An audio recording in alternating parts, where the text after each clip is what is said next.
Hello, everybody. Hello, everybody. You're now watching the captain. Welcome to episode 27 of the Captain's Lounge. This, for people that are new, is a segment where I like to bring on dope people, have interesting conversations, and just, shoot the shit. Today, I have somebody that's very special, very, very special to me, and I'm a big fan of his content and what he does, especially on is it I always say critics of culture because I have a homeboy that has a page called critics of culture, but on nerds of Um, culture, I yeah. got Robo from Left Face Hey, TV. What's good, what's man? going on? What's going on? Thanks for having me. Appreciate it.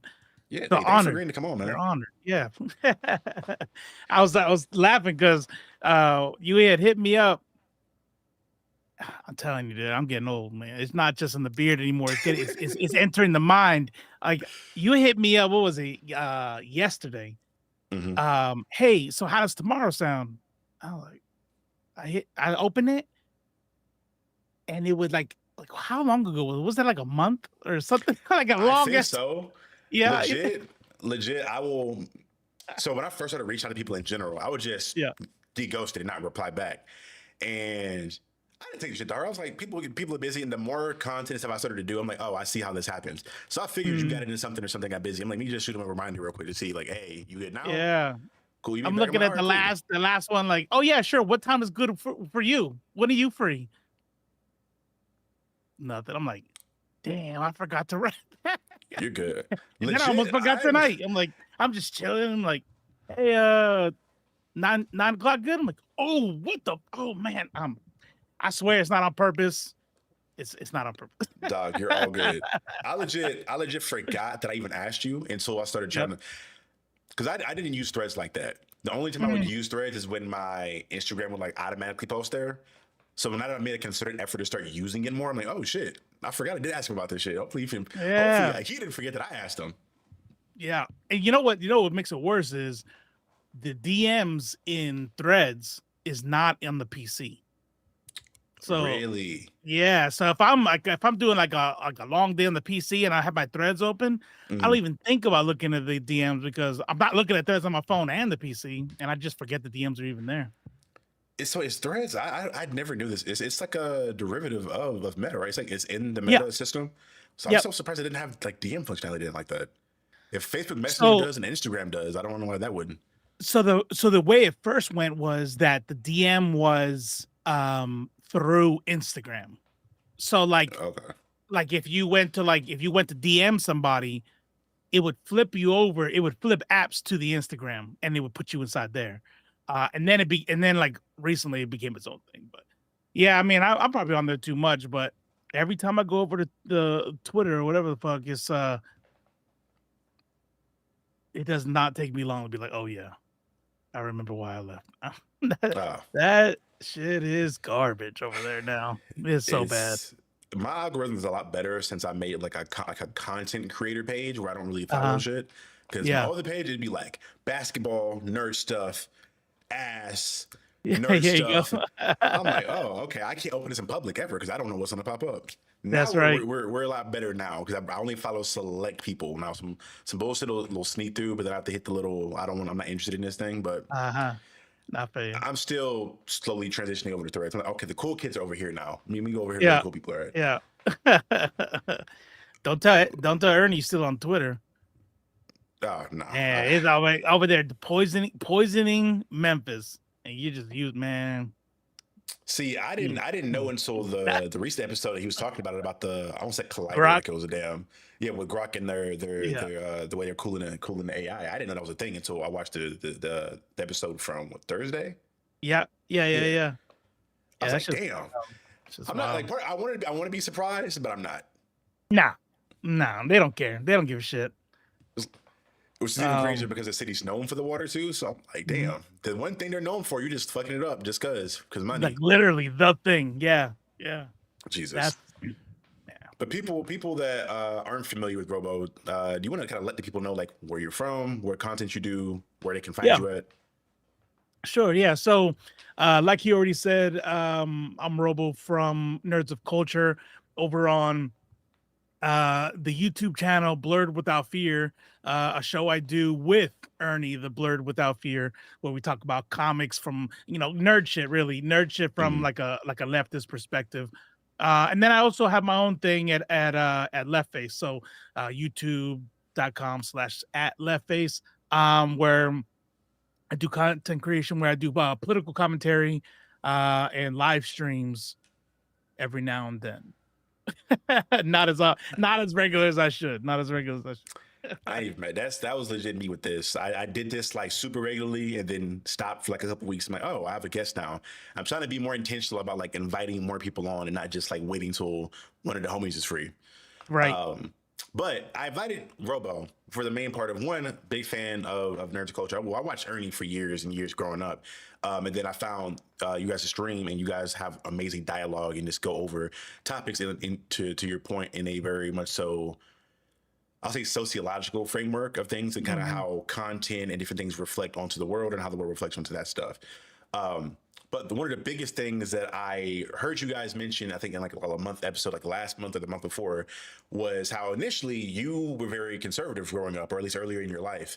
And as you kind of got older, you kind of shifted and started to see the world in a different viewpoint. And now you are who you are now. I was very curious at kind of picking your brain on your journey initially and what kind of developed you into who you were and what kind of made you transition into where you are now. Also, I noticed, didn't you say you were ex-military, right? Yep. Was Yeah. it Army? Air Force. Yeah. Air Force. Okay. Yeah. Yep. So I'm also, so I grew up in, well, I think you live in Georgia, right? Yep. So yeah, I'm from Warner Robins. So like the military base, I grew up Okay. around that military base, and Yeah. 30 years Army. So I've grown up. I feel like I've met a lot of people like you. So I feel like I kind of know your story to an extent, but I'm so curious to hear like your story up until this point.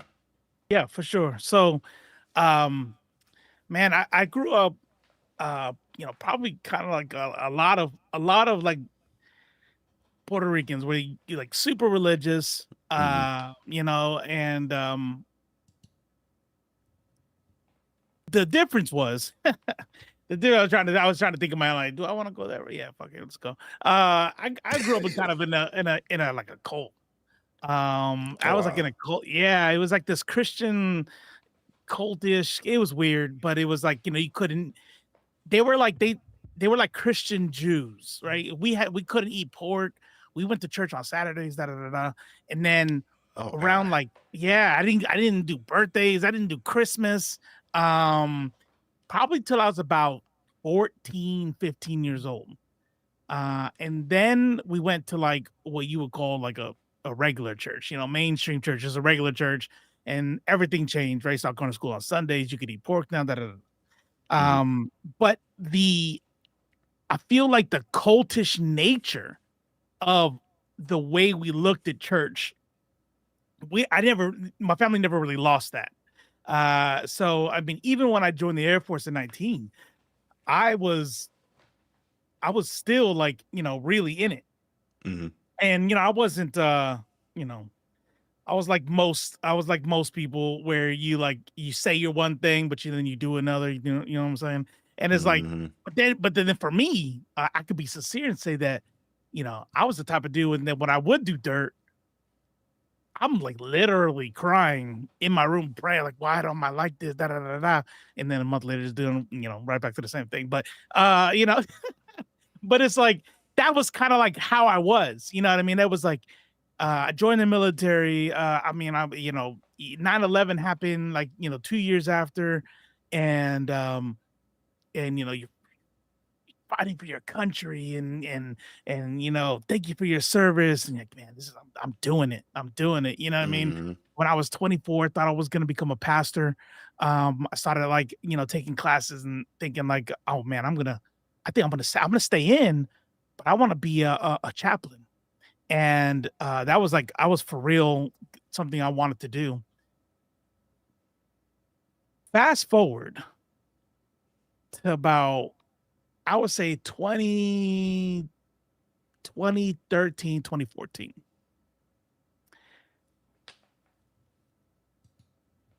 It's funny, but people who know me, they'll say like, when it comes to me, I'm an all or nothing kind of person. And the way they describe it is like, you're either like, anything you gotta do it like extreme. Like even this setup right here, like, you know what? I think I want to try streaming.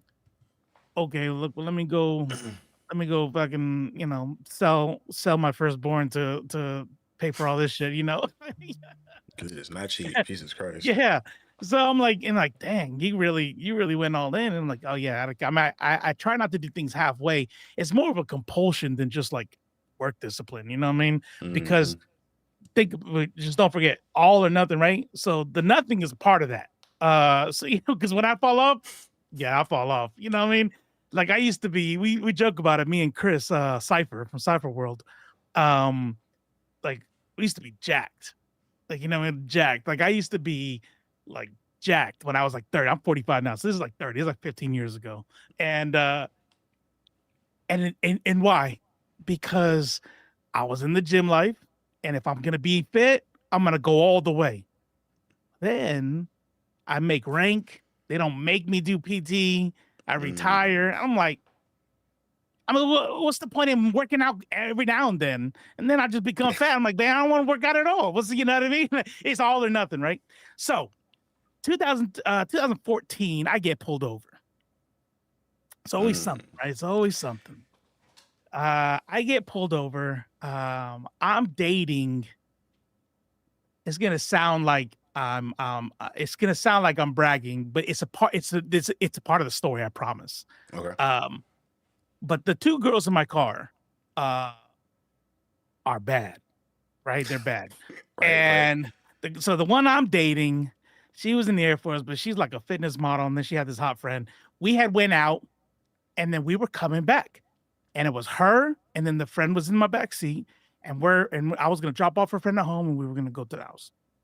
And I get pulled over. And I'm thinking, I was DD. I know I'm not drunk. I don't care. And I don't even know why he's pulling me over because I hadn't done anything. And he pulls me out of the car and no, he comes up to the window. He's like, hey, you made a wide left turn. A wide left turn? Like, yeah, the way you turn. He didn't like the way I turned left onto the highway. Like, oh, okay, well, yeah, where you coming from? I'm like, oh, that. And at this point, I'm not like a cab at this point.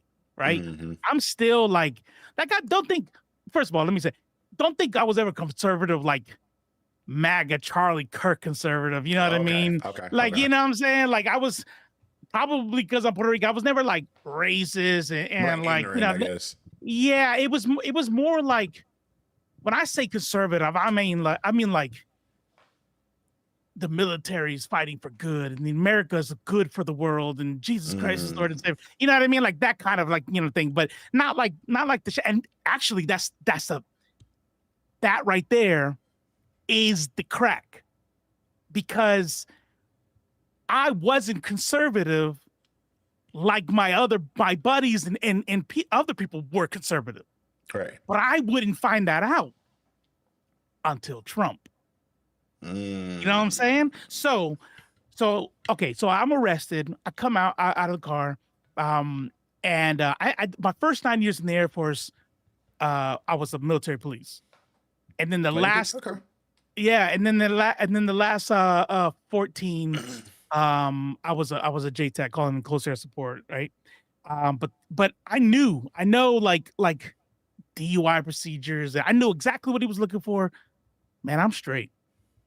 He says, you want to do the field sobriety test? Yep. Yeah, let's do them. First of all, don't. If you have an option, don't. Man, I killed it. You walk the fuck out of that straight line. Killed it. Killed him like that. You would have thought it was AI watching me. Like, no way, that's too perfect. And I'm like, after I'm done, he's like, okay, all right. And I'm like, man, I'm cool as a cucumber. I am not nervous or anything. And he goes, do you mind blowing to this breathalyzer thing? And I'm looking at him, I'm like, I did the field sobriety test. You hear me talking, like, do you still think I'm drinking? I just want to be sure. I'm like, all right. It's voluntary. Should never have done it. So I blow, and it comes out 0.09. I'm like, I look at it and I laugh. I literally laugh like, oh, no. Your shit's broke. That's it. Do I look like I'm pointing? She's like, sir, turn around, put your hands behind your back. I'm like, you gotta be fucking kidding me. And I'm still not clicking. I'm a dumbass, right? I'm like one of those dumbass Latin dudes, right? This is why I never conflate. When I say black and brown, it's because I wanna drill it into people's heads that if we cannot win without doing this together, right?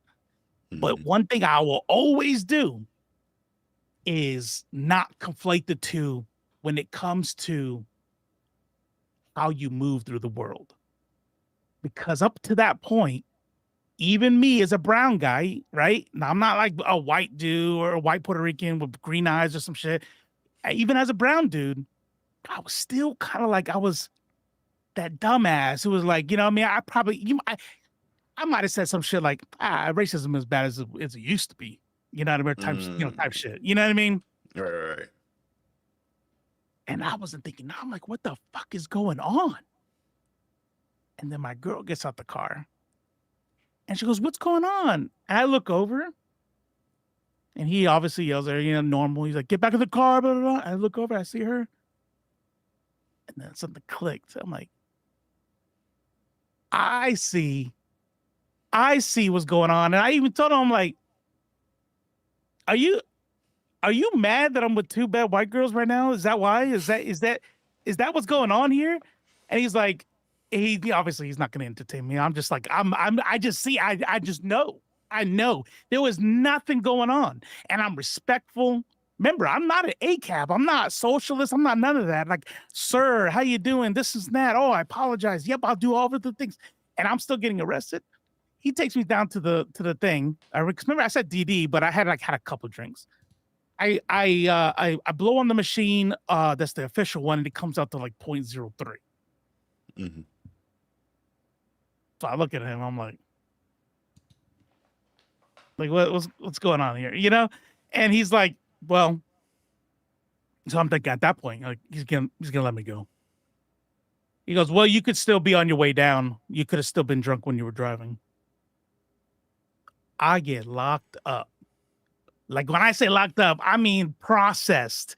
Like I go into the room, I strip down, I get put into an orange jumpsuit, and I go sit in this fucking cell with 8 other dudes until I got bailed out the next morning. And I blew a 0.03. Now, obviously, this all gets thrown out, right? Yeah, I even you're not supposed to do this, right? Because prosecutors are not your friends, cops are not your friends. But I was so sure. I called the prosecutor's office anyway. I said, hey, I know this is unorthodox, and I know I'm the defendant. I'm not supposed to be calling you guys, but I really need you all. I'm just gonna say this, and that's all I'm gonna say. I need you all to look at the tapes. Can you please just review how I did the FSTs, review how I was talking, tell me, you know what I mean? And so naturally they didn't write back, and they didn't return my calls. But I got a letter in the mail like a week later saying everything was dropped. So at that moment, you can't tell me, you cannot tell me otherwise. He didn't call me slurs. He didn't say nothing like that. It was just enough. I said, I knew what was happening then. And then everything started to, like, when I allow myself to believe, like when I allow myself to open up to an idea, I'm going to dive all the way in. Mm-hmm. I'm like, because up to that point, if somebody said, blah, blah, blah, cops bad, blah, blah, blah. I'm like, I'm the bad, there's bad apples. And I'm like, well, what do you expect? Murderers just to go free? Like, you know what I mean? I'm that dumbass. So, but now at this point, I'm like, it's a little crack, right? So I'm like, let me peel this shit back. Let me. And then as I read more and I allow myself to be more educated, and I started reading, books about police abolition and prison abolition. What's going on, Aramis? And I'm like, yeah, the origin of police. You know what I mean? From slave catching days. I'm like, seen the old school, the original badges when they were catching slaves. Yeah. I'm like, fuck the police. And it just got worse and worse. Now get this. If you ever meet somebody that's a libertarian, I call libertarians like libertarians are just like conservatives who like to smoke weed. You know what I mean? Or, you know what I mean? And it's like, so what did I do next? So 2016 hits. I hate cops. Da da da da. I see Trump come out. Now Trump comes out. He comes down the escalator, and that's the big announcement. I laugh. I'm like, no way. My boy, oh shit, I forgot his name right now, but he was running in 2016. He was a libertarian. So I wanted him to run, but he didn't. I said he was running. I wanted him to run, but then Gary Johnson was running, and so I voted for Gary Johnson because Trump was an idiot, and no way am I voting for Hillary. Blah blah blah. Right. And so I voted for Gary Johnson, but let me back up a little bit. So Donald Trump comes on the scene. Now we're getting where I'm like, oh, this guy, right, guys, you know what I mean? Like, oh my god, oh, that was racist as fuck. Oh shit, grab him by the, da da da, and all that. You know what I mean? Like yo, the making fun, all of it. I'm like, every single time, yeah, this dude's done. This dude is toast. There's no fucking way. Keeps rising in the numbers. Rising in numbers. I'm like, worse than that. I see all his rhetoric about China and Mexico and rapists and murderers and da da da da. And I'm watching my friends and family even just like, he's right. And I'm just like, watching people get indoctrinated in real time was fucking insane. In real time. It's insane. Like before your eyes. And I'm like, I felt like I was in the Twilight Zone. I'm like, are we looking to say this? Grab him by the pussy, right? That's him, mom. You know what I mean? I can't. I'm 45 years old, and to this day, I cannot say fucking inside her house. Right? She will literally hit me. And she became a fan of a dude who's recorded saying, "Grab her by the pussy." Like, what is going on here? And I was baffled. Now, remember, all or nothing. Nothing is a part of that. Mm. So by when the Republican Party fell off for me, I'm not like, well, I hope they came back or not. I'm like, fuck them, right? What else is out there? Maybe clearly I've had this shit all wrong, right? And so at that point, I'm in receive mode. I'm reading. I'm watching YouTube videos that I've never, I would never have watched before. Just starting to like educate myself on things that before I would have just thought was nonsense. So I never even would have allowed myself to learn it. And I looked into libertarianism and the government not being involved and letting people be free and yada yada. I'm like, okay, all right. What about like when people are like really poor and can't they can't afford drugs and shit though, right? Mm-hmm. That's not, the market will be there or they won't be there. I understand it's sad, but it's not my job to pay for other people's, medicine, food. I'm sorry. That's not libertarianism is about individual freedom. And they would say that shit with a straight face. I'm like, so those are talking about person in poverty, elderly, can't afford medicine. You don't believe in public medicine. You don't believe in public services at all. So they just die? I'm like, well, yeah, I guess. That's the way. Yeah, I'm like, yeah, okay. So libertarianism, that did not last very long for me. I was like, this is fucking dumb. This is like top tier, capitalist cult shit. You know what I mean? And then, like, what's this socialism thing about? And so that was the whole thing. And I started reading and I started, really trying to figure out like what was it about. And the more I read, and this is to this day, by the way, the more I read, every time I read something new and learn something new, I'm sitting here going, why does nobody? This is good. You know what I mean? Like this is dope. Like there are whole ass economists that are socialists. It's not just like hippies and weed and like, bro, nobody should pay for anything. And like it's like literal economic science behind this shit. And the places where the United States hasn't sat there and tried to crush them, it has worked splendidly. But when we say works, it doesn't work for billionaires. You know what I mean? Like they look at those countries and go, I wouldn't be able to succeed there. So that's bad. Yet everybody else is happy and nobody's in poverty. You know what I mean? Like obviously nowhere's perfect, but it's like things are better unless the Western powers gets involved, and then they're gonna crush that shit. But yeah, so I the more I kind of learned, the more I kind of just realized how everything at that point in my life, I was just, I'm 45 now. So this is probably like, now I'm like 37, 38. And something else is happening simultaneously. Growing up, realizing that Ron Swanson's tax administration to the little girl was right. Yeah, but Ron Swanson is a libertarian though in the show. So That's not is it Parks and Rec? Office? Parks and Rec. Yeah, I never watched Parks and Rec. Yeah. I didn't watch Parks and Rec. Yeah, it's good. Glover was in it, right? Donald Glover, was he not? Or am I thinking about something else?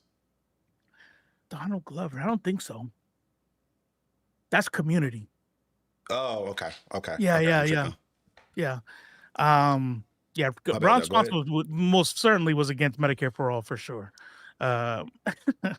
But so something that was happening simultaneously was I was falling away from the Christian from Christianity.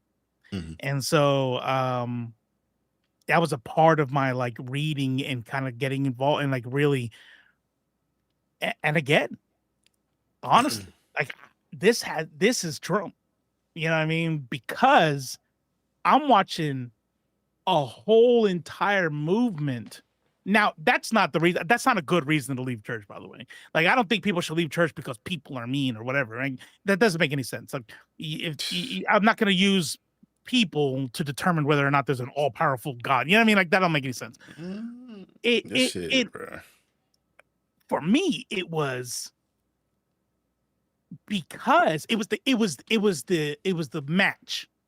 That's what it was. It was like, wow, that's a lot of motherfuckers who are really fucking garbage people right now. These are garbage fucking people. I wonder if what I think about Christianity is right. Now, from that point, I'm done with like it being about people. I want to like really like figure out like what the Bible's about. You know, like what's the history of the Bible? How do we translate it?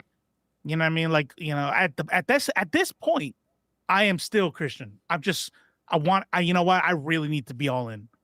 Because I realized that back when I thought I was going to be a pastor, the books I was reading were for Christians, how to be better Christians, right? So that's, you know what I mean? That doesn't make any sense. That's the student teaching itself. So I'm like, no, I want somebody from the outside. Let me read this. And then I was just like, little by little, man, that doesn't make sense. That's inconsistent. That doesn't make sense. And then there's a point, and I apologize if are you Christian?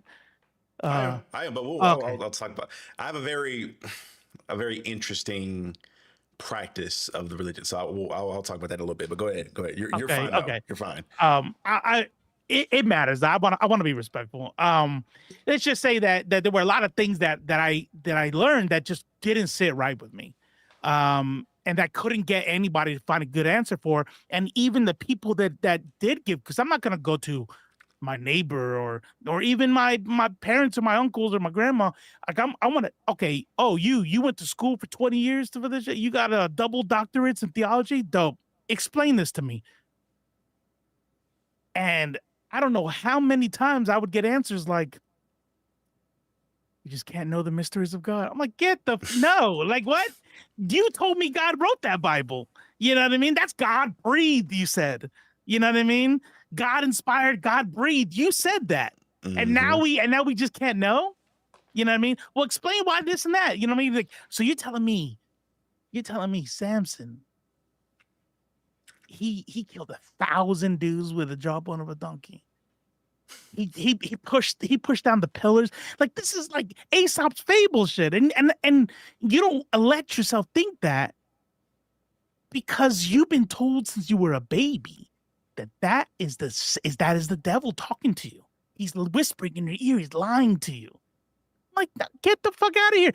So this is some like the world is on a turtle's back type shit. When you really get down to it. With the Samson thing, I've seen LeBron James. That's all I'm saying. Okay. 6'9", true. Maybe running, jumping that high. I don't know, man. Maybe Samson's a bad example, but there's a lot of shit. we got demons and women right. having babies with the Nephilim. Like, come on, man. Come on. Like, this is a fairy tale. So I still hadn't given up like my belief in God, but the crack was, all right, Jesus is my Lord and Savior. I believe in God, but this book is I'm done with the book. Okay, I'm being respectful. I'm just telling you my journey. You're good. Hey, wow. Okay. Once I break it down, you'll be fine. You're good though. All right, you're good. Right. I realized at that point that if I had decided, like I was, and by the way, this was an emotional, like I'm an emotional dude, man. I remember I was stationed in Hawaii, and I'm at the table, my kitchen table, and I'm, have my laptop there and I have my book open, I had a Bible open. And I remember sitting back in my seat and being like, yeah, the Bible, this doesn't make any sense. Like, how am I going to pick and choose? Like, some people say, oh, well, I don't worry about this and that. I'll just worry about this. Okay, well, if I have come to the conclusion that I can't trust what is and isn't in the Bible, and I'm just going to go off my heart, my own relationship with Jesus Christ, the Bible is my only source to even know Jesus Christ existed. You know what I mean? And so if I throw that book away, I either have to keep it in some shape or form. You know what I mean? Like I think the most progressive Christians that I know will say that they don't get wrapped around what's real and what's not real. They just use it as a guide, and then they have a personal relationship with Christ. I'm like, okay, but I'm a all or nothing. Yeah, right. I can't do this halfway thing, man. I can't just be like, you know what? I'll find out when I die. No, I gotta know. And so if I can't accept, if I don't know which part of it here is bullshit and what's not, you're telling me that this and that is bad, right? Homosexuality is bad because of this verse, but I can still have tattoos because they're not really talking about the way I got tattoos. You know what I mean? Then we can say, well, you don't got to worry about that because that's the old law, right? So, but Jesus Christ even talked about homosexuality. So that's in the new law. Okay, bet. Paul says when you're a woman, you're supposed to shut up and you can't be a pastor. That's New Testament. No, you got to understand. He was talking for a day in that time. And okay, so now we just get to we get to dodge and weave and whenever it's something. And I'm like, that's New Testament. And so I was like, and I cried, man. I cried because this is my whole life. Right. I prayed and I man, like, when I did dirt, I would ask God for forgiveness. I'm the dude in church holding up his hand because the pastor said, everybody close your eyes. I'll hold up your hand. If you need Jesus, if you're tired of sinning, hold up your hand. And I'm holding up my hand and nobody can tell me different. This is not a performance. I know what people, when I've shared stories like this on like TikTok and shit. And people are like, oh, you were never a Christian. Whatever. I got a superpower. I can read people's minds. Well, I could read one mind, and it's my own. And I know in that moment, I'm crying, and I am begging for Jesus to come into my life. I know where I was, and I'm sitting here, 37, 38 years old. Like, damn, this shit is all bullshit. And I cried. And then I didn't tell my. It's funny because I tell this story, and I don't mean to like minimize, what like the queer community go through, but it really was low key like a coming out. Coming out the closet. Because for real, it was like I could not tell my family, and I remember being nervous as fuck. It probably was a full year and a half. And because of some of the things I was posting, and then I guess my cousin opened his mouth or something, and my mom would say something, and I finally called and I said, I got something to tell you. And then I said, I don't believe in God anymore, and I am an atheist. I don't believe in God. So that was a whole thing. But if you're watching this video, whenever you're watching it, or if you're in the chat and you're like, what does this have to do with becoming woke? Like you kind of went off on this. It feels like a tangent, right? Mm-hmm. That I went off on a tangent, but it's not. And the reason why I needed to tell the story about how I became an atheist is because it explains how I became a socialist. And if you're a Christian, this part is important.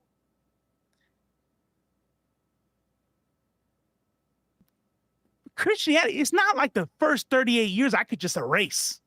You know what I mean? Like I could just go delete, brand new format. Now let's learn new things from here on out. I'm not a blank slate. So I still have Christian values that are drilled into me. You know what I mean? It just so happens that I haven't met very many Christians who live by them. I know what they say we're supposed to be like, but then we have everyone else doing what they want to do. And when I started thinking, think about it, like by what basis would I look at somebody who's a libertarian and who's telling me,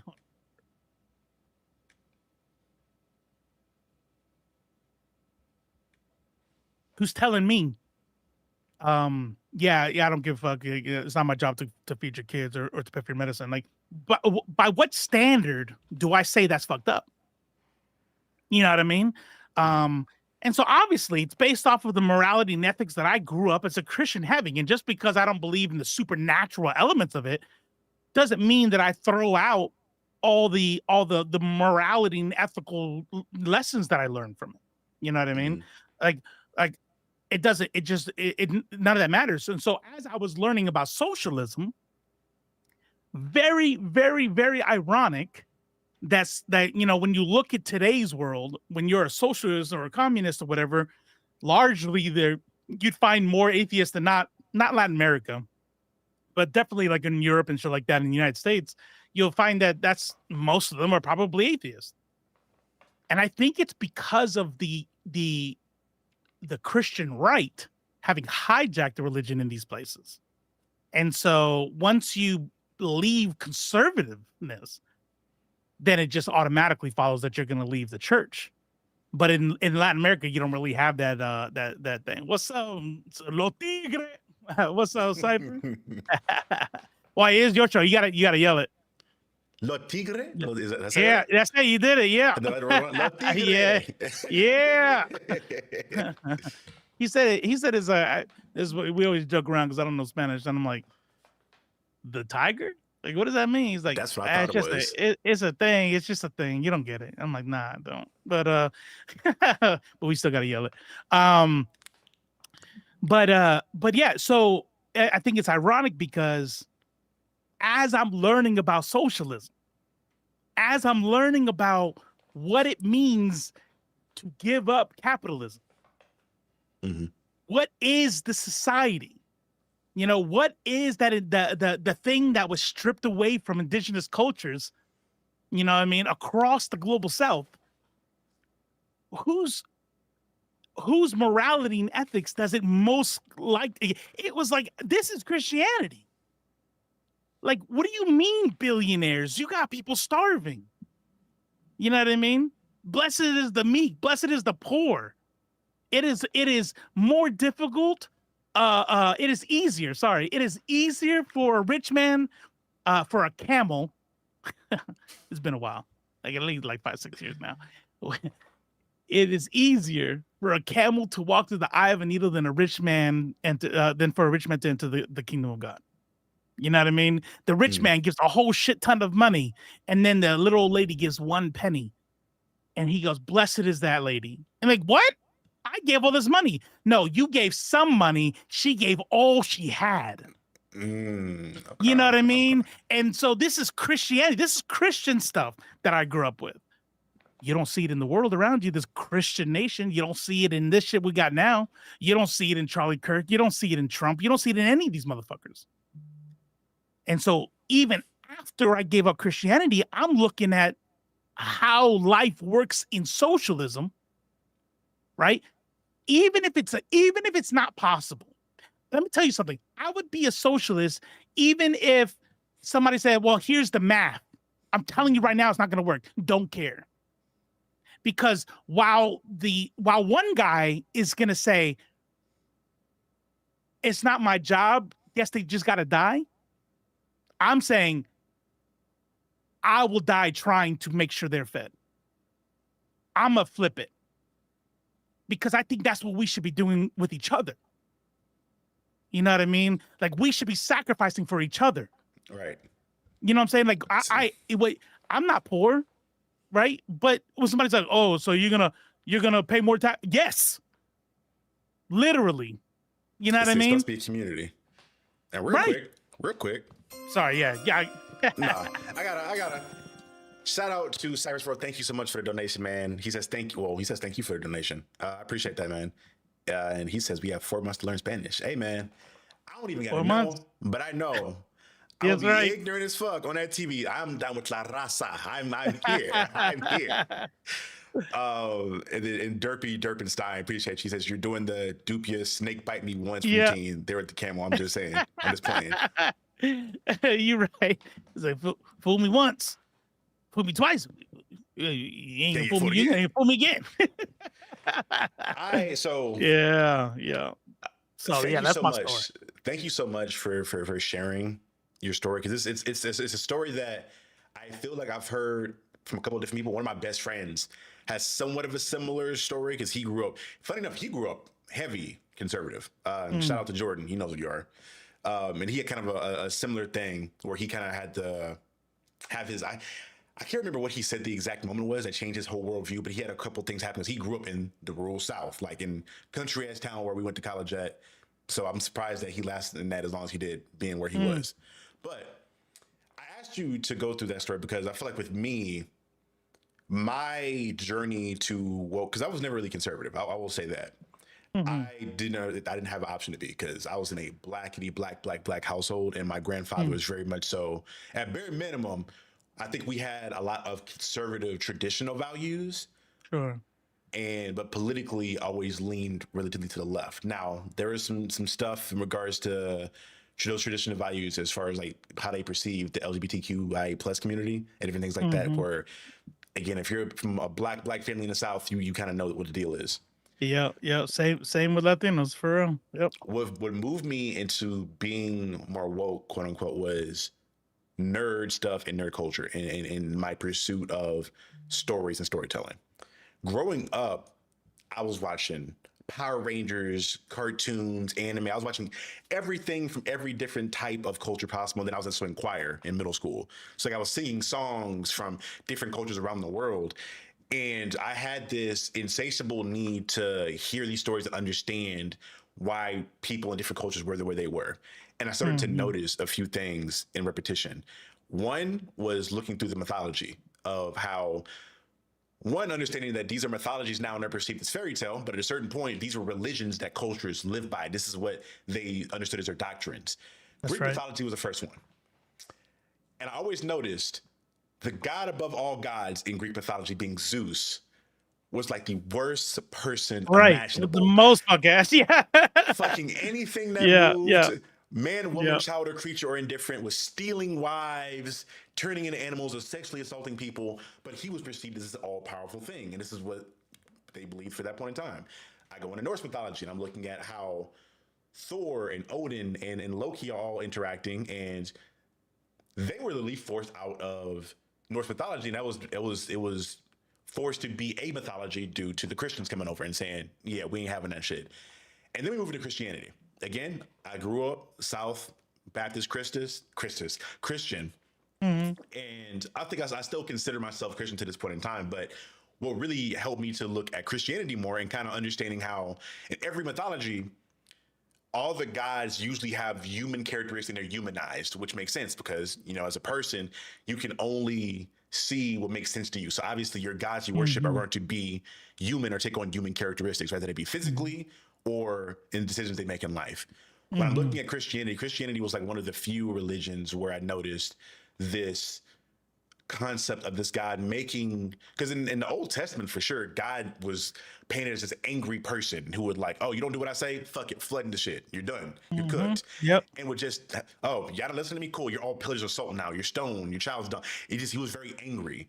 But the difference By the was, way, okay, I'm the Alpha, I'm the Alpha and the Omega. I am the same yesterday, today, and forever.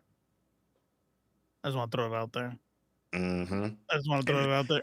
and the funny thing with it is that that's considered as just God is who he is. It's not considered flawed. It's not considered an issue. Or different. Yeah. What really started to get me on it, what started me on a journey is my grandfather. Grandfather was still Christian Baptist, but he was very much so historian and even more so a black historian. He would tell me about the Moorish people and how they journeyed across the world and their teachings and things like that, and how black people or in general in Africa and things of that nature were around very, very, very long, very much so longer than a lot of the different depictions of religion and Christianity that Catholics had at a certain point in time. So then that sent me down the path of researching like that journey, and I get into like the dark ages where I'm seeing the Catholic Church and seeing a lot of the bullshit the Catholic Church is going through. Oh, yeah, you can talk to God, but you have to talk to me first, and then we'll tell him what you said. Right. And then now you're telling me you're dirt. We'll use that as blackmail against powerful leaders, and we'll control all this shit. So then I'm starting. Or to you could just pay understand- me, and I'll forgive you. Literally. So now I'm starting to understand that when human hands get on things that are religious in nature, things get twisted, understandings get moved around, and now I'm looking at things from that perspective. And it really made me start to look at stories and art in general, and how the outside world and how people live affect that art.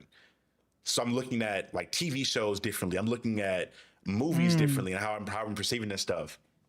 And I'm still kind of searching and finding like my safe spot of where I am, because I feel like I'm still relatively young in the game. I look older, so I have a full beard at this point, but I'm 25, so I have a lot of shit I'm still kind of questioning and figuring out. But the way I kind of handle my religion now is I still consider myself a Christian, but I practice for me. I pray for me and my friends and whatever it may be. I don't necessarily We'll work love, on that. Don't worry. I don't love the concept of like, and it's sad to say, but part of what I love about the physical place of a church and church community is it is community. At least me growing up, for the most part, it's community. You're learning like people. Some of the better artists, like music wise, are getting their origins in church because they're learning how to sing that way and the sense of community and all these different things. 100%. Yep.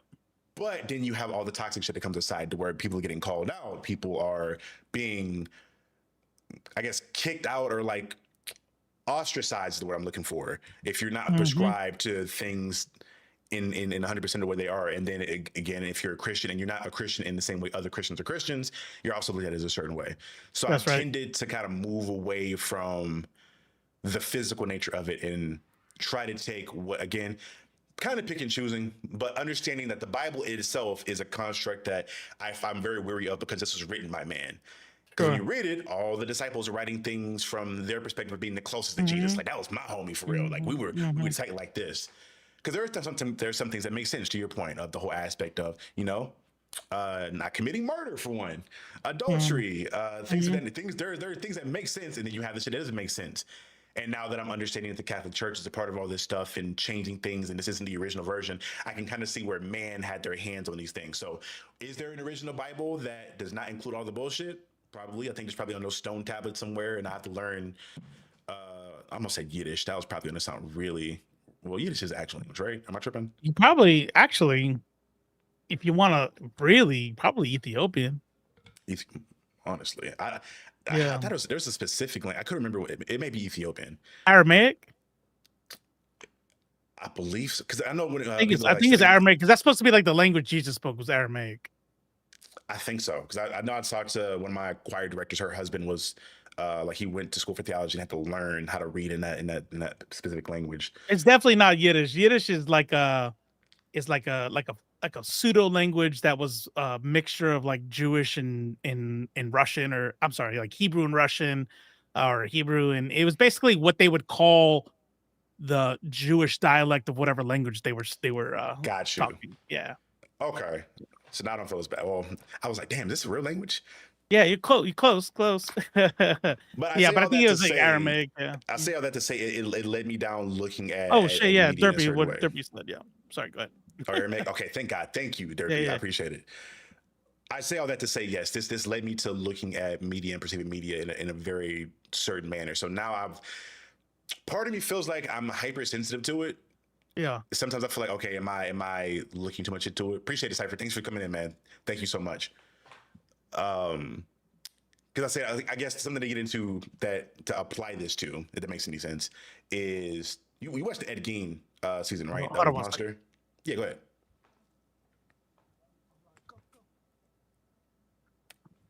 Sorry. Yeah. No, you're good. I'm watching this, and obviously, I'm not thinking too much into it. I'm like, this is a serial killer, horrible person, did horrible things. Yep.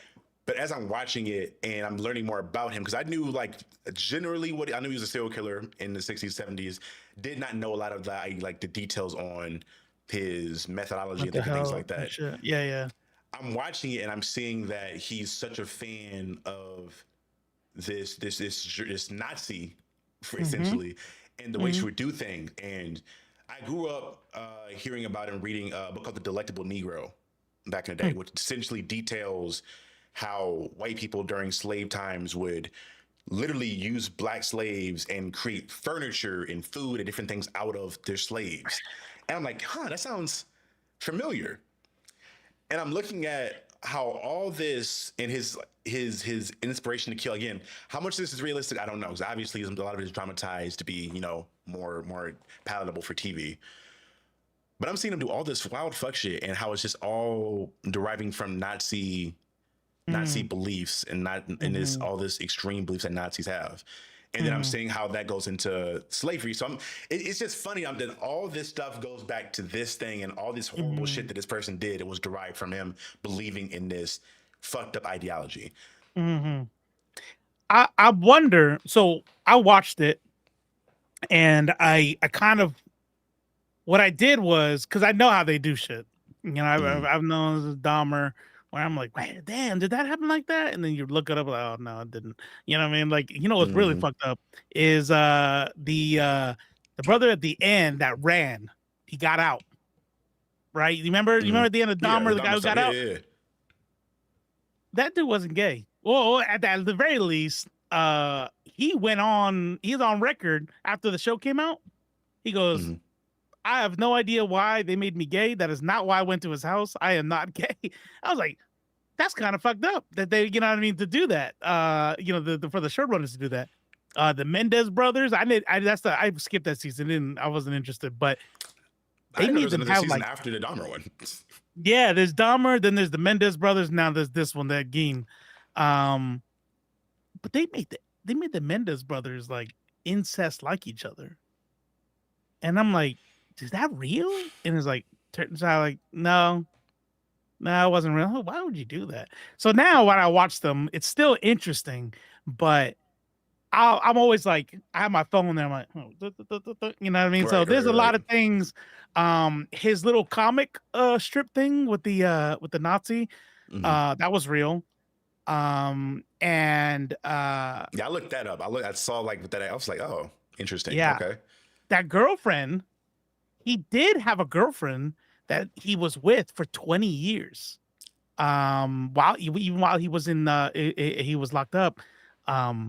But that girlfriend was not real. It was like she was like kind of loosely based off her because I guess, but this young girl who tried to go become an actor and like that's all made Yeah. up. That's all made up. But I wonder if his fantasy connection with old girl in the comic, did he know about Nazi ideology or was he obsessed with this character? You know what I mean? The way that she would make the skin, furniture out of skin, and he also had like sexual fetishes about her and shit like that. Like, was this about Nazism or was this an obsession with this chick? I don't know. I don't know. So the way I read into it was because again I don't know if they ever like diagnosed him specifically with certain mental health disabilities. Schizophrenia, yeah. Oh, you haven't got to the end yet, then. I'm like literally like the last episode is what I'm on right now. They'll say it there. Spoiler, yeah. It's just schizophrenia. I don't think he ever believed, like I don't think he was like a subscriber to Nazi ideology as a whole. Right. Yeah. I think he saw this thing and again he was like obsessed with her and didn't really have a lot of understanding of his own life. So this thing became something he could prescribe to because it was comfortable. And that's where honestly where I derive a lot of this stuff with a lot of stuff with white privilege or racism. That's kind of the same way I kind of look at it in America, where you'll have this, let's say, traditionally attractive white male who's like, think somebody like John Cena, 6 foot white man dream. Like every white man will want to be and look like this. Mm-hmm. I don't think initially you subscribe to the idea of being racist or having racist rhetoric, but because it's easy to live in a society that's built for you, and it's also easy to think this way, I'm not going to question it. And I kind of look at it the same way with the Ed Gein stuff, to where this is something that looked very appetizing to him. So he's like, oh, I can do that. That's fun. I already was like kind of trending in that direction. Same thing with all the red pill shit with these with men when they were dumping into the red pill shit with I almost said Andrew Schultz. Well, damn near I know Schultz you know too. Andrew Tate. Andrew Tate. Yeah. They're already going through difficulties in life, and now this person is telling them it's not your fault.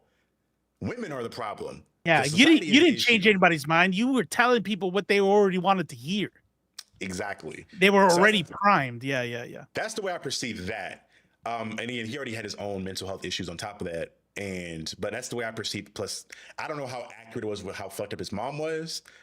That's accurate.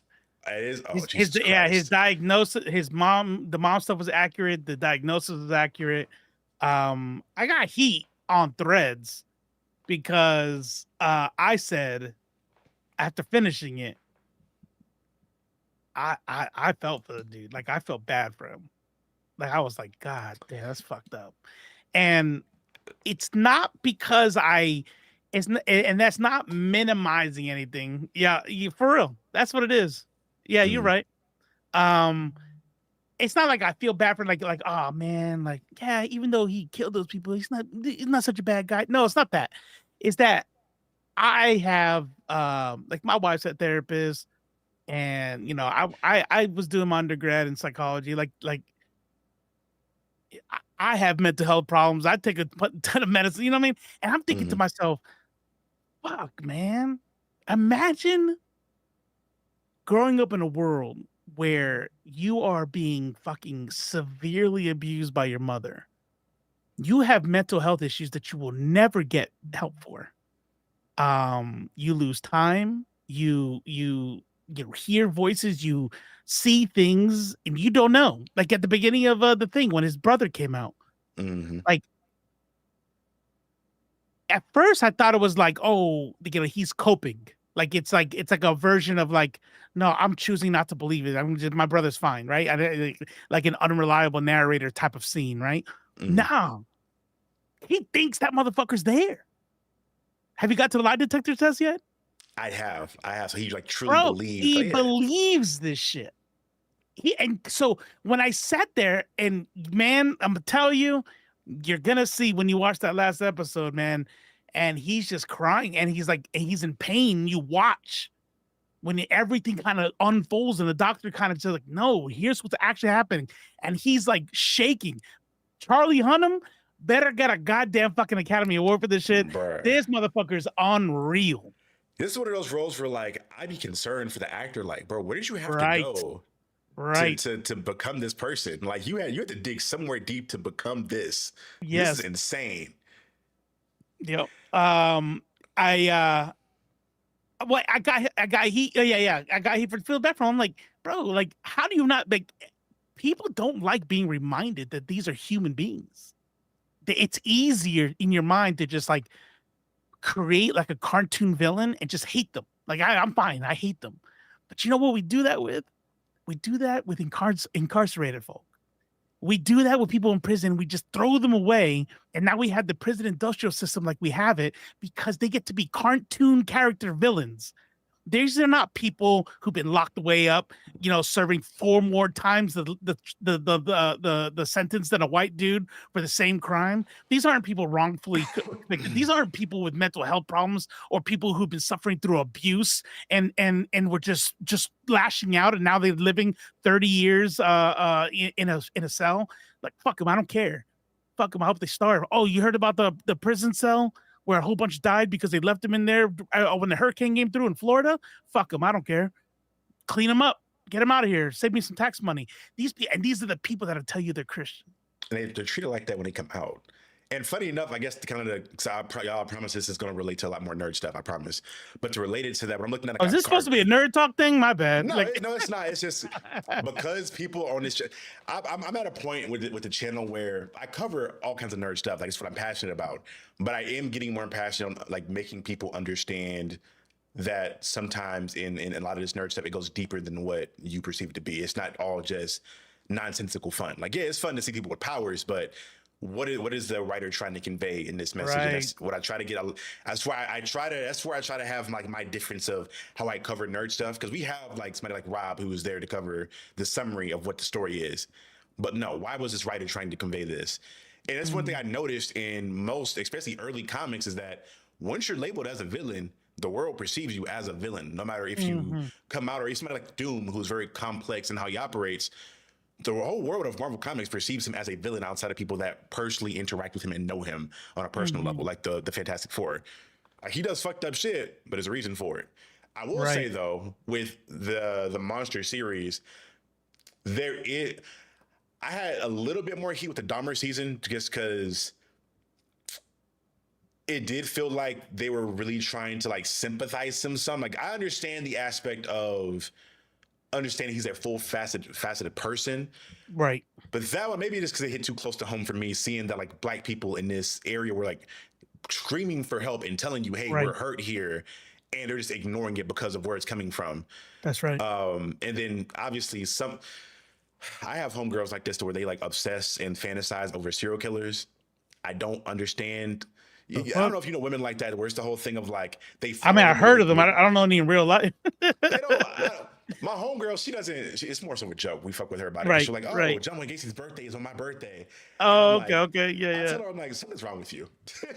I can't. Yeah, something's wrong with you. Oh wait, okay, like that, like okay, look, that's my wife, but not like writing love letters to him in prison. No, not like that. Just like she likes learning about them. Like she's a fan is a weird word. It's like more like, oh yeah, I read all about that guy. That guy's crazy, that shit. It's interesting because to your point, I kind of felt for him in moments of this show.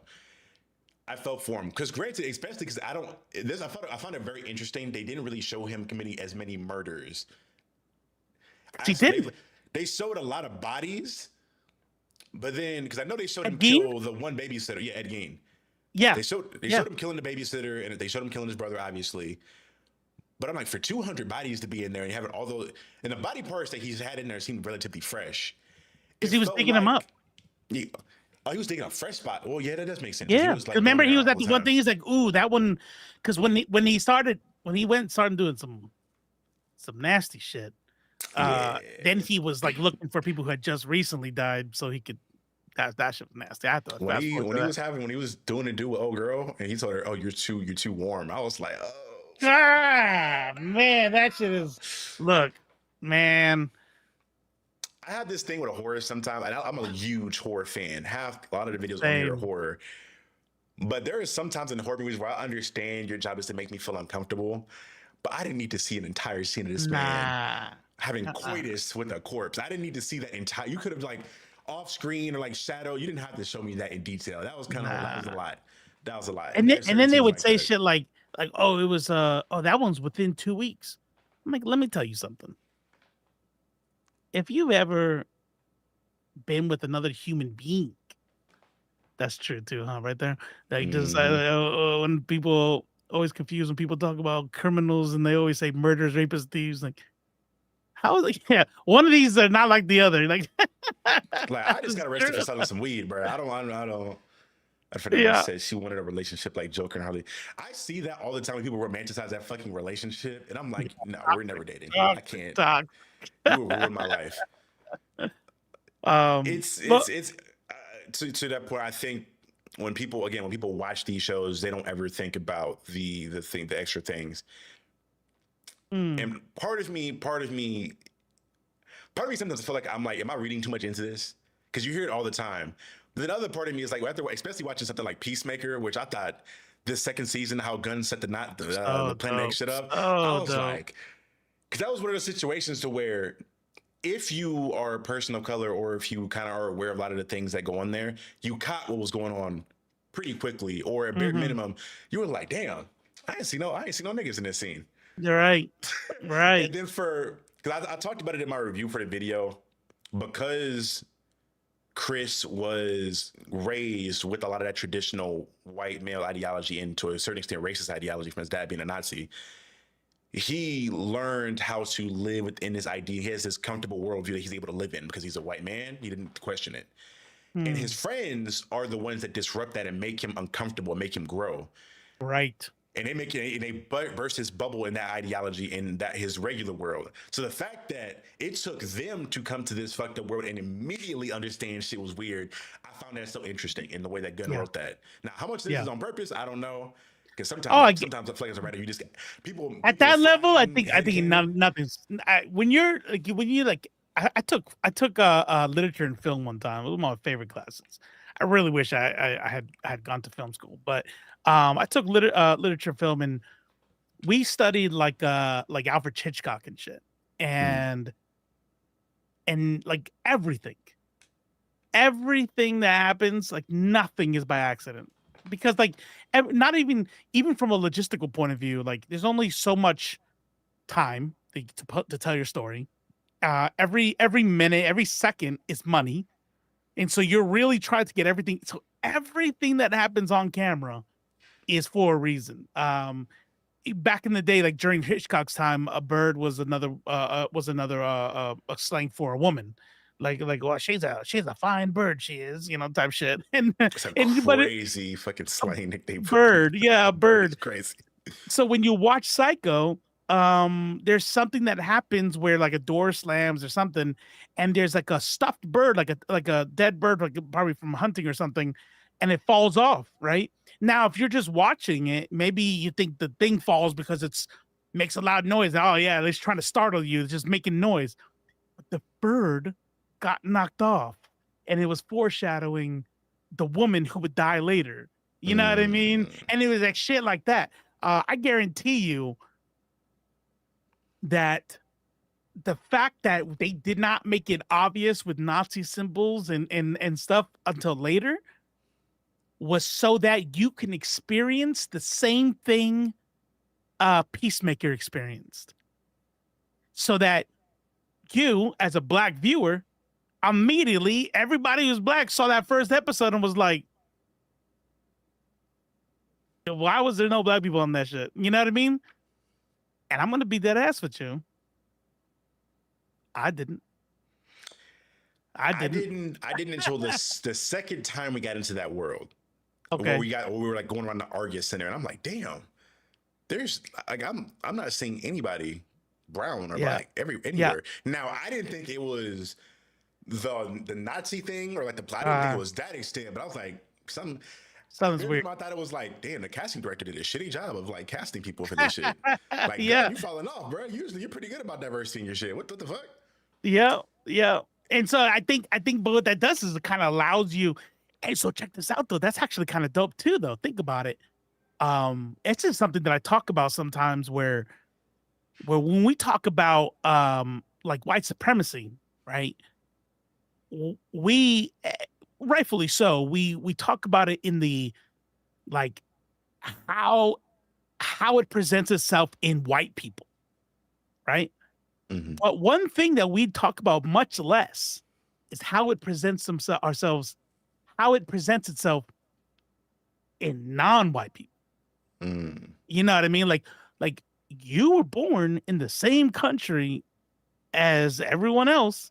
And what do we know about our system? What do we know about our education system, our media, our books, everything? We live in a white supremacist, country. You're not immune. You know what I mean? And Mm. so it's like when you break it down, sometimes it's like it's interesting to like, well, shit, man. I mean, think about like your mother or your grandmother or something like that. Like how when you watch the generations of black men and women come through and have to learn through the decades. Like, so I've only been alive since the 80s.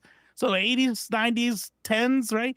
What's the theme? Learning to love your skin, learning to love your hair. You know what I mean? Learning to love like that self-love. So where did it come from? Why didn't we look why weren't black folks loving themselves before? Because of white supremacy. You know what I mean? Like nobody was immune. And so now you can, okay, cool. We're trying to break this shit down. Same thing with anti-blackness in the Latin community. You know what I mean? Like now we're trying to be like, bro, if you're Afro Latino and you're black, you're still Latino. Like why do we say Latino only for people who look like me? You know what I mean? It's And it's so it's it's interesting as fuck. yeah, It's yeah, it's I've always noticed it, but I always looked at like what self-internalized things that black people took on from slavery and kept with them. yes. First and foremost, Survival, really. obviously, I had motivations to understand this, but like whoopings first and foremost. I'm like, y'all don't think it's odd that to discipline your children for not listening to you, you pull out a leather belt and beat them across the back and the ass with it Or go until get they're a obedient, switch, or go or a get a switch switch the out the tree. tree. I was like, damn, That's it that's really something fucked me right there. up. That's something right there. I didn't realize how much of some bullshit it was until I started to meet. Because usually, for whatever reason, a lot of my friends and colleagues tend to be older. They have kids, and a lot of my friends I speak to, they don't beat their kids. And I'll meet their kids, and their kids are well mannered. They chill. So I'm like, because you communicated with your child, and at bare minimum, like took some stuff away from them that you knew was important to them. They got right, and you didn't have to beat them with a leather belt. Because I've had my fair share of beatings. Now, sometimes Mm-hmm. there's some shit I maybe earned it. I ain't gonna lie, I did some fuck shit. Mm-hmm. I deserve to have my little beatings, but then I look back to like what happens right after that whooping, to where I think everybody understands the story of like you in the bed crying, "I hate you." You wishing hateful shit at your Yeah. mom. I want you to Yes. get hit by a truck. Da da da. And I'm like, damn. Yes. I don't mean it, but in this moment, I'm like, you created hate in me Yes. because I misbehaved. And it's little subtle shit like that where I'm like, okay, how much of this do we carry over? And then I also look at how much of this shit carries over into stories and movies and tales and shit like that when you're depicting black people in certain lights and certain Mhm. things.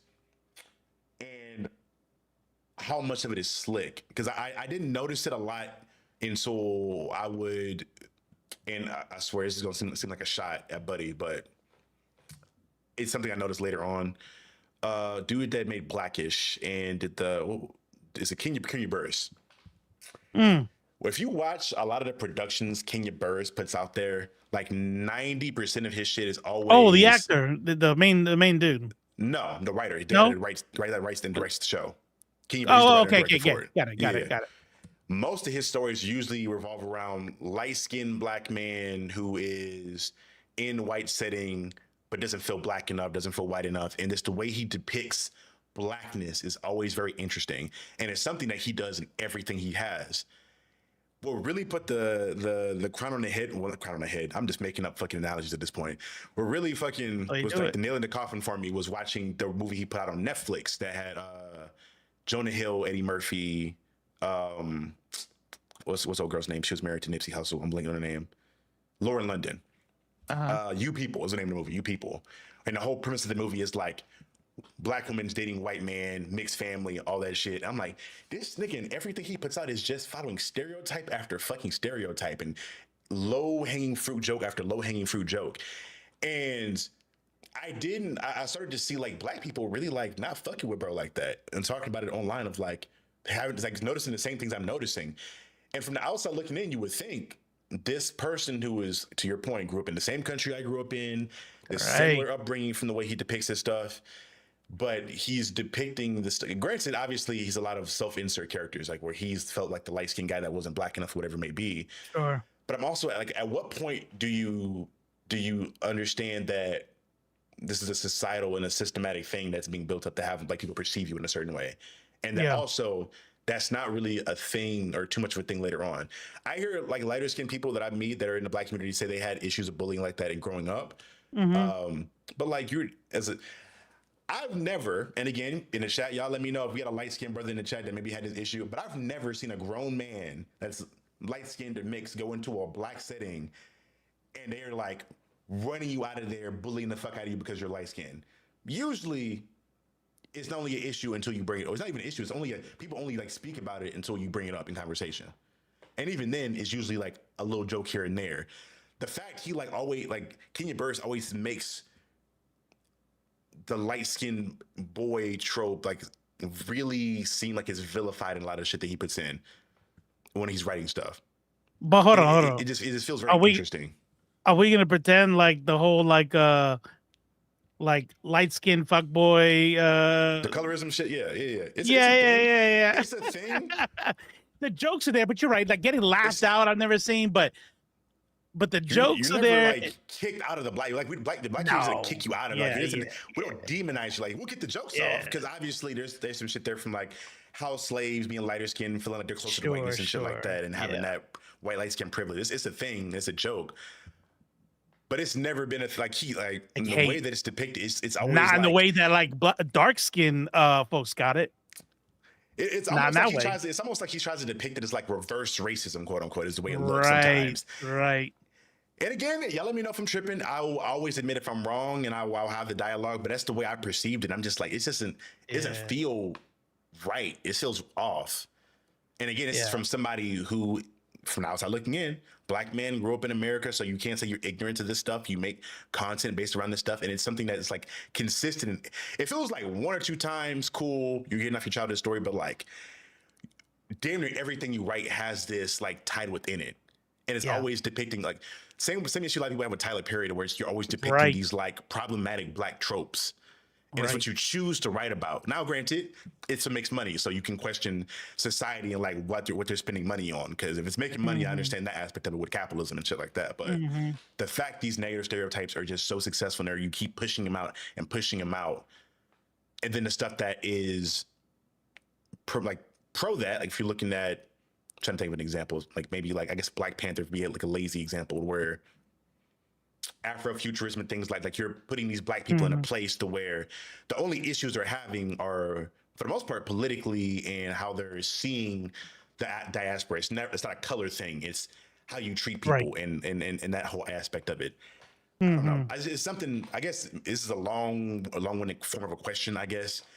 Is this something that you notice a lot more like as you're watching media, or something that you're like very much so looking at when you're consuming things, or is it something that you feel like people kind of just, or even you sometimes you just kind of turn your brain off and watch this stuff?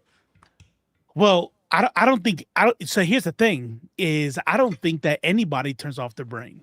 I think that you're always being affected by what you watch. There is never a time you're not affected. Now, sometimes you're conscious of it, right? Like, damn, that movie fucked me up. Like that was heavy. Like shit, that had me thinking for weeks. Right? Sometimes you're conscious of it, and sometimes you're not. You know what I mean? And let me tell you something. As a brown little Puerto Rican kid in the 80s and 90s, watching cartoons that every now and then had somebody like me, but it was like, like one black guy, one Asian guy, one Hispanic guy, and then the rest of everybody says it's okay to be every other character in this show is white. You know what I mean? And by the way, if we get those tokens, that we're lucky. But sitting there, at 10 years old, watching a show that would have zero people of color for all 10 seasons, whatever. and you don't even blink. You don't even blink. It's just like, this is normal. You know what I mean? That affects you. When you see, you know, how does, when people go, you know, and racists like to like do this thing, like, who's telling you to hate your skin? Like, are you telling me somebody came up to you one day and said, ill, gross? Who told you that? That's you. That's a you problem. You know who told me? Every time I saw the dark skinned character be the gangbanger, every time I saw the dark skinned woman be the mean one, be It's the, funny. you know what I mean? You know, The American Eagle eye, the best jeans. you're right. Right. I'm like, you raised me to hate myself. I hated that the only people on TV I could relate to was the criminal. And so I hated the way I looked. But then what happened with Halle Berry and every other light-skinned a black girl, and then you got light-skinned black dudes with green eyes or green contacts at least, and they're the beautiful ones, they're the hot ones, they're the love interest in the movie. But the dark-skinned girl is the mean one who's cock blocking and shit. It's like the media, this is the everything made us. That's what I mean by what I say. Like, there's nothing you watch that doesn't affect you. It's always affecting you. And I think that it's that we are in a watershed moment, man. I think that the way we are looking at media, comics, like, people don't like it. People don't like it, but watch what's how you mentioned Doom. They're doing it with Doom. They're doing it with a lot of villains. If they get a new villain, watch what happens to them. Shit. Bane, absolute Bane. That dude was a monster, right? A monster, right? Even he gets a story about how he had to survive in his dungeon prison, and, you know, and kill or be killed, and you know what I mean? Like, even he's like, no, monsters are not just from nowhere. They're made. That's part of why I loved Absolute Universe so much. Because and content like that, even stuff like The Boys and things like that, because their villains are a lot more representative of the world. Even because I've talked to my friends about this before, and I've had this statement in the past to where I say, I don't always necessarily hate racists, but I hate racism. And this comes from me growing up in the South and seeing where I'll have this like kindergarten or whatever, maybe I have this little white friend and we're cool for a long time. Once we get to like 7th grade and we're starting to become a little bit more adults, things trigger. And then I start to look back, and I would talk to one guy. I'm not going to say his name because I don't know where this thing, I won't beef with this man. But he had a thing to where his family is obviously really, really racist. They're like traditional, like cartoon villain racist. Wow. And this was his family. He was only surrounded by these people. But this is your family that you love, that gave you love and care, whatever it may be. So you're telling me that he, as a person, has to say, fuck you guys and everything you believe in. I have black friends, and I want to be a part of this inclusive society. But in doing that, he's getting alienated and literally like banished from his family, the thing that's shown him kindness and raised him and taught him everything up until that point. It takes a very strong person, and shout out to the people that do this, to say, fuck everything that loved you. Like, all the love you got unconditionally growing up came from your family. So you're saying, fuck all that unconditional love and the bonds you have, and now you're starting from scratch. Like, especially when you're doing it younger, because you don't have a job, you don't have anything. It's not easy for you to abandon your family like that. Like, you just have to live in hate of them while at the same. It's a difficult thing. So I said to say, because I think those and stories like that are a lot more representative of life in general. Now, don't get me wrong. For the people that choose to stay in that and don't question it, it's still fuck you, because you're racist. It is what it is. Sure. Yep. But I understand a lot more how monsters, quote unquote, are created in those environments, and how you're built into that thing. Because it's not always a black and white thing. And to your point with media now, and especially with comics recently, because I've been reading a lot more stuff recently, especially with Absolute World, it's just, I say beautiful, but I say that because I don't have another word for how amazing the writing is for these characters, to where that they are doing horrible fucking things. Mm-hmm. But you see where it came from and how they got to this point. It's something Right. that I feel like you're not used to seeing too often. Like you're used to Yeah. seeing Voldemort. Voldemort is an evil wizard and has grown up an Yeah. evil Why is he wizard and has evil? always been He that. just is. Yeah. Mm-hmm. Like he just likes to murder people and do shit like Yeah. that. It's yeah. Yeah. Jon Stewart read my mind. Read my mind. Is exactly what I was thinking. I was like, Oh, it's like, very conditional, I yeah. guess, yeah, to your point. Yeah. Because I mean, if they said no, that's my friend, and I love you, mom. But what is she gonna say? Get the fuck out of my house, then, you know? Right. But no, but I still understand what you're saying. I think Yeah. I think about that when people are like, fuck every Trump voter. Every Trump voter, I fucking hate the fuck every Trump voter. If you're a Trump voter, you're a racist piece of shit. I'm not feeling like something like, mom and dad ain't that bad. Like they're just a little dumb, you know? I feel like I get it even more when it's like Latinos or like any immigrants, because you're being like, initially you even come here because of the American dream, which inherently in itself is this like white thing.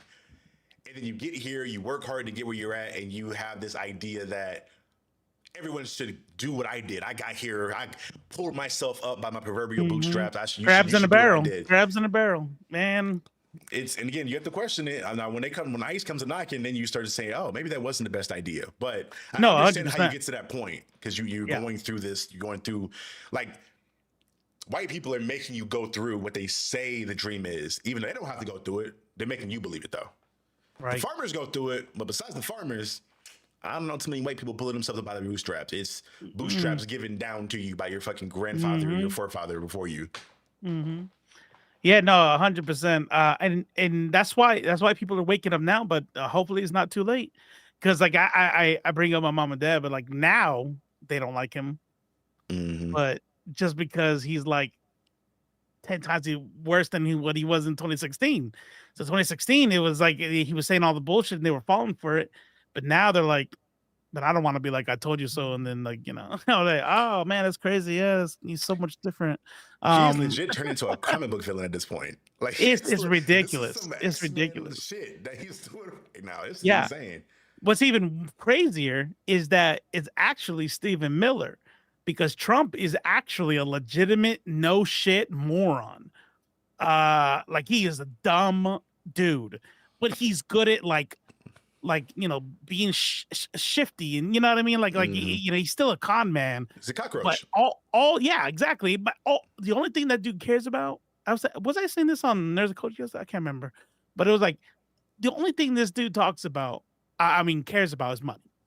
So I don't think he's a true believer. I don't think he's a Nazi. I don't think he cares if the United States becomes a Christian nationalist nation. I don't think he gives fucking about any of that. Are you guys telling me that I could become a trillionaire one day if I let you guys take over the country? Hey, go do whatever the fuck you want. I don't give a fuck. Stephen Miller, Hegseth, like these types of dudes, those are the ones that are like, fuck yeah, we're gonna have our fucking Nazi nation back. They're trying to, they're and you know what? They're working at it. Jon Stewart says, I'm almost inclined to say there's no such thing as unconditional love. It's just one of those Facts. nebulous concepts that come up with people. I will say this. I feel like the only people that get unconditional love are probably like animals and children, where you're loved just for existing and being you. Now, Right. Not everybody does that, but yeah, I agree with you. yeah, I feel like that at least should be. When you see a baby, you're like, oh, I love this baby. It's a cute baby. Or a dog. Now, some people are fucking monsters for whatever reason. They don't like babies or dogs, but no, that's it. I actually talk about that with my kids. I'm like, even your love for your parents isn't going to be unconditional. You know what I mean? Like people don't understand. When I say I love my kids, and I've had this what if with friends and shit like that. I'm like, no, dude, you don't understand. I love my kids. My love for my kids is unconditional, literally unconditional. And that is what fucked me up about Dahmer. The entire Dahmer show, I'm like, God, this dude's fucking crazy. Damn, how's he not dead yet? Da da da. Like when that dude in the prison fucking crushed him, I was like, fuck yeah. About time. Shit. I'm so fucking tired of this motherfucker. You know why I had my ass crying? His mom. The dad holding him and saying, I'm sorry.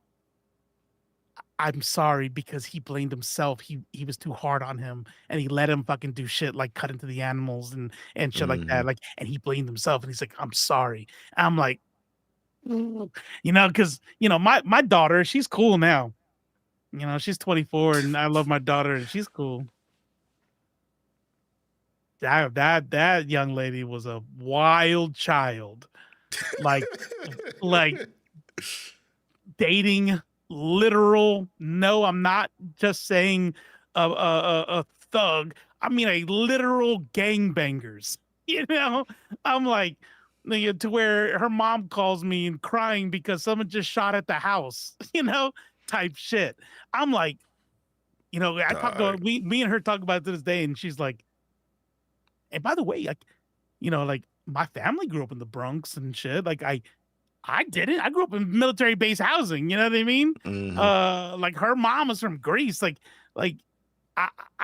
we did not grow up in the trenches, and somehow she still ended up there.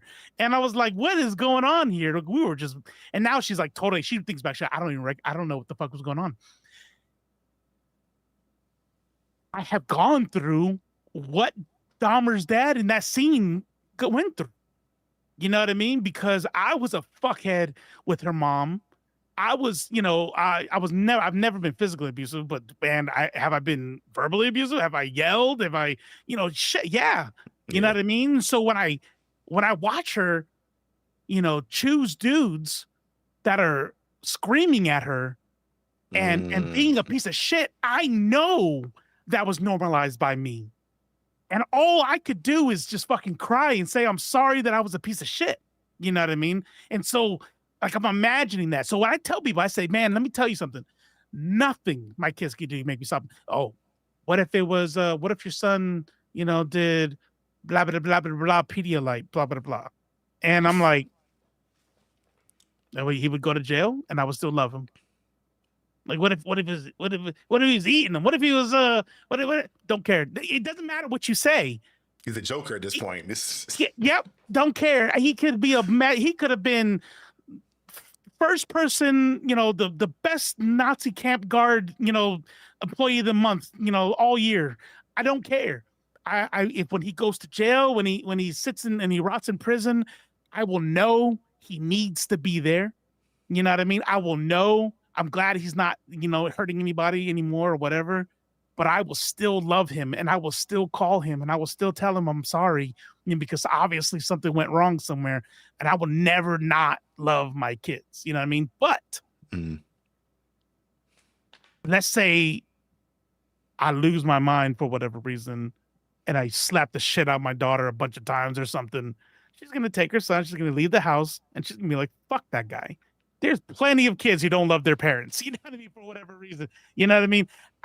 The type of love that a parent has for the kids, I think, is unlike anything that exists in any sort of relationship on this planet. And your dog, 100%, 100%. Oh, yeah. People think I'm fucking around. Let me tell you something. I hate whenever I see a thing like so obviously my algorithm is gonna be mainly like black and brown shit, right? Mm-hmm. And there's something within Latin and African American communities that love making fun of white people who love their dogs like family. Like, that's a white people thing. And I get offended every time. I'm like, no, that's me. I would carry my dog in the baby Bjorn if his legs don't work. I'll be that dude. Yeah. Dog, my puppy has legit peed on me. And in the moment, I would have choking the fuck out. And you know what we did? We washed the sheets. Come on, bro. Let's go back to sleep. Yeah, It's you be all all good. right. Come on, My bro. bad. I should have woke up. You peed because Yeah, I you should have took you out changed. today. Yeah. Man, I love What's my good, Uncle dog. Dreamer? Appreciate you, man. Appreciate you pulling up. John Stewart again. And then, dude, love your name. John Stewart, favorite fucking comic book character of all time, so I'm fucking with it. Full disclosure, I look at parents sideways. A lot of y'all are easily manipulated when it comes to y'all kids. See Grace and Flight Senior. Yeah, that's another. True. One thing I noticed about the series, about the internet series, people thought Flag was like just an asshole at the end. No, Flag was a horrible person from The whole way Christian through. Mandos until now. Like, he's been Even Junior was pretty shitty from Suicide Squad until now. Like they're horrible people. Mhm. I don't know Mhm. when people thought they were like good guys or cool for a minute, but like no, they're Gunn wrote them to be horrible people. Yeah. They're putting coochie over the livelihoods of other people multiple times throughout both their fucking life.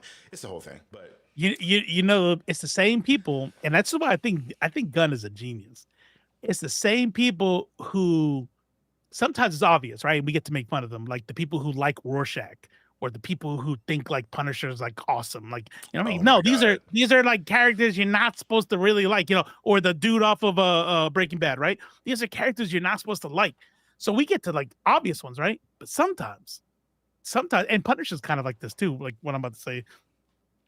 Sometimes they feed it to you and they trick you anyway. They're like, I'm gonna show you a dude you're not supposed to like that you just might. And it's that I'm gonna try to speak to your toxic masculinity. Look at this dude, man. He don't take no shit. He gets women. you know? you know what that is for me. That was Mm. fucking Wolverine for the longest time. Yeah, Growing yeah, up watching yeah, the X-Men movies, I'm like, oh, he's cool as shit. He has the knife claws. He doesn't fucking get hurt. yeah, And then yeah. I'm reading comments and I'm like, bro, you were just fucking anything that moves. You were Right. toxic as fuck. Oh my Yeah. god. And an Like, asshole, and no, I yeah, think just, some yeah. of the stuff later on, I think he started to get a little better when he was like when he X-23 and Dakin came around, where he had kids Uh-huh. and shit. Now he's a father, but even before that, I'm like, damn, Wolverine was fucking horrible. But people love him because he's cool as shit. Like he's the epitome of Napoleon syndrome. Like he's a You're right. short, angry, hairy man that goes around and kills people and does fucked up shit just cause. Right, right. I will say this much, and maybe it is toxic masculinity. I don't know, but I maintain there are definitely people who need to die, and people like Batman who let these fucking whole ass serial killers keep walking. That's blood on their hands. You should have put one in his forehead a long time ago. You're already a Joker, vigilante. You're not legal. You know what I Professor mean? Pig, like what's your causing mass genocide and committing war crimes? Maybe. I'm not gonna lower myself down to you. Like you're not. This is But just one then dude. that's the thing I like about Batman writing as well, is like they make it a point to let you know, no, he has mental health issues too. Like he's just as crazy Right. as his villains are. He has this compulsion And to he's save afraid people. he'll fall off the whole way if he gives in. I see. Mhm. Yeah. Any John Stewart recommendations? I feel like Jeff Johns doing him justice. Damn, I feel like I like John Stewart stuff. I mean, off the top that comes to mind right now is just the absolute Green Lantern stuff. Now, the version of him where he's a Yellow Lantern has been pretty cool to see. And then even before he becomes a Lantern, that version of him and how I almost said what's the word I'm looking for? Intuitive he is cool. Then John I Stewart tell says you. Sterling Archer, Rick. Yes. Rick is one of those characters because I'm watching more the new season. He's one of those scenarios we talked about, of like your environment building who you are. Like Uh-huh. lost, like him losing his wife turned him into what he is, into how Yes. he is. And I'm like, damn, because initially I was like, yeah, fuck Rick. He's like fucking, he's torturing Morty all the fucking time. Yep. But once I'm we got gonna. to the episode of this season where, and spoiler alert for people, it's been a minute at this point, where he like takes the memory of his wife out of his brain so he doesn't have to think about it anymore, and he can just remain a dickhead. It's like, it's crazy. It's crazy. But I'm gonna be a meme right now, and I apologize, but I love the writing of Rick and Morty. You know what I mean? Like, I don't think you have to be a genius to get it. I'm not saying all that, but I am saying that the way that, so there's a thing that I was reading one time about how like human beings are the way that we are in community with each other because of our mortality, right? And if we were to ever lose our mortality, which is why behind the mythology of vampires and shit, like then life is not precious anymore, right? Because you live forever. So who gives a fuck about other people? And you're just like nothing.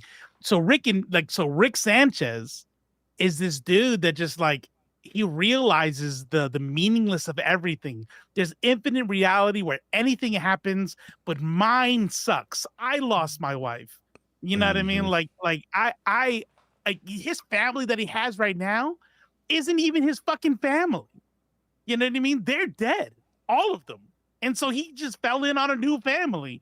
And that daughter that he loves now is not the same daughter that was when she was a baby. Like these realities, like nothing fucking matters anymore. And so to watch him be nihilistic, and people are like, oh, he's just like an asshole character. You guys are trying to make it deeper than it is. Like, no, I think it was the Dan Harmon's the writer, right? Not the dude that got fired. I think so. I'm pretty sure. I could be wrong. Yeah, like if that's the dude, like I think he's an amazing writer.